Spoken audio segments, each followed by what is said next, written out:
మండోదరి శబ్దం వినంగానే నేను మాత్రం కూచిపూడి వెళ్ళొచ్చేసాను ఒకసారి. నాకు అదొకటి చాలా నచ్చింది. Thank you. చాలా బాగుంది. అన్నం తెలిసేలాగా అది కథ వెళ్తుంది కదా, స్టోరీ వెళ్తుంది. ఆ స్టోరీ వెళ్ళటం వల్ల నాకు ఎక్కువగా అది బాగా నచ్చింది. చాలా కాలమైంది కూచిపూడి వెళ్ళి. ఒకసారి నన్ను అక్కడికి తీసుకొచ్చేసారు.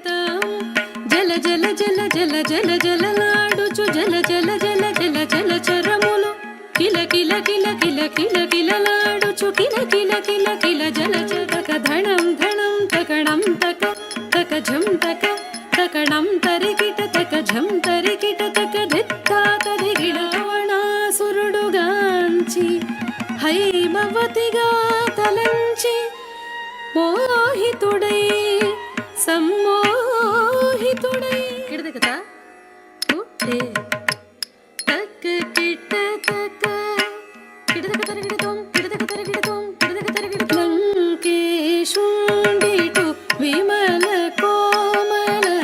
మరింత ఈ విద్యార్థిని మండలందరూ కూడా ముందుకెళ్ళాలని కోరుకుంటున్నాను.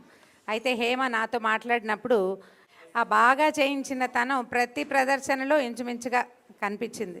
ఇలా ఎప్పుడైనా నాట్య ప్రదర్శనలు చూడంగానే బాబా ఒక అమ్మాయి లేదే ఇలాంటిది ఏదైనా అని చాలా అనిపిస్తూ ఉంటుంది.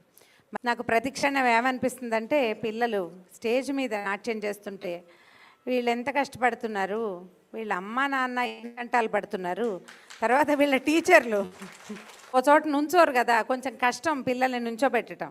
టీచర్లు ఎంత కష్టపడితే ఇంత బాగా చేయించగలుగుతారు అనిపిస్తుంది.